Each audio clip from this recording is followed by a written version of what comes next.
Kênh Nguồn Hy vọng xin giới thiệu đến bạn câu chuyện Bạn đối xử với cha mẹ ra sao, con cái sẽ đối xử với bạn như thế, đó chính là nhân quả. Dưới đây là nội dung câu chuyện. Theo luật nhân quả, cách bạn đối xử với cha mẹ cũng chính là cách mà con cái sẽ đối xử với bạn sau này.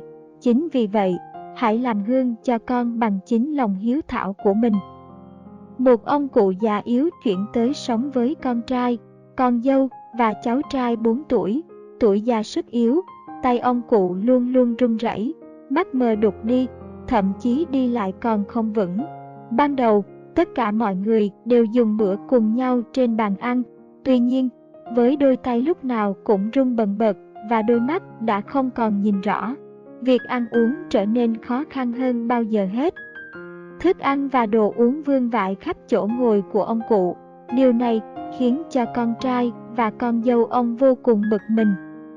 Chúng ta phải làm gì đó với ông nội thôi, anh không thể chịu đựng nổi cách ăn uống ồn ào, bừa bộn và thức ăn vương vãi đầy trên sàn như vậy nữa, anh con trai nói với vợ.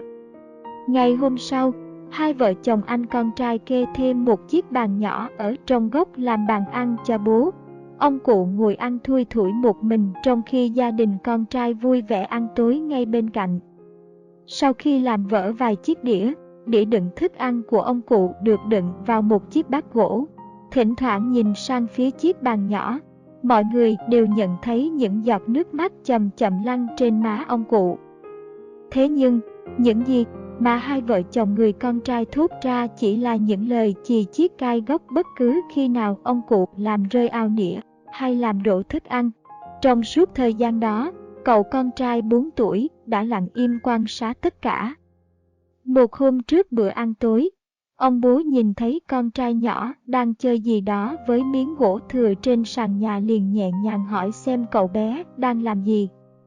Bằng một giọng nói đáng yêu, ngây thơ hết sức, cậu con trai cười và nói, con đang làm một cái bát gỗ nhỏ cho ba mẹ ăn, khi ba mẹ già đi đó. Trả lời xong, cậu bé quay trở lại chăm chú với trò chơi còn dang dở. Cậu bé lặng lẽ quan sát cách bố mẹ cư xử với ông, nên đã quyết định làm trước một chiếc bát gỗ để phục vụ bố mẹ lúc về già. Nghe những lời như kim đâm vào tim đó, vợ chồng anh con trai chẳng thể nói gì.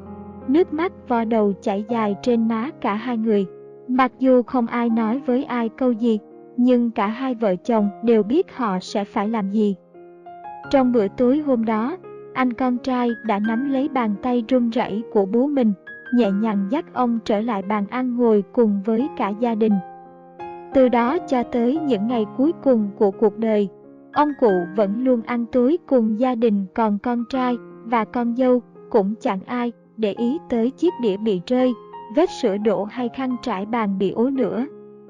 Gieo nhân nào thì gặt quả nấy, ở hiền gặp hiền, ở ác gặp ác. Dù mối quan hệ giữa cha mẹ con cái không tốt, nhưng đến khi cha mẹ rời khỏi cõi đời này, bạn sẽ hiểu họ có ý nghĩa như thế nào trong cuộc đời mình. Con cái cũng sẽ nhìn vào cách cư xử của bố mẹ với ông bà mà học tập, hay nói cách khác, bạn đối xử với bố mẹ mình thế nào, thì sau này con cái bạn cũng sẽ đối xử với bạn đúng như thế. Đó chính là luật nhân quả ở đời. Chính vì vậy, khi còn có thể hãy luôn kính trọng, quan âm, chăm sóc và yêu thương những người đã có ông sinh thành, để sau này không phải hối hận và hổ thẹn với chính bản thân mình. Trên đây là nội dung câu chuyện, bạn đối xử với cha mẹ ra sao, con cái sẽ đối xử với bạn như thế, đó chính là nhân quả. Nếu thấy video này hữu ích, bạn vui lòng nhấn nút like, đăng ký kênh và chia sẻ cho cộng đồng.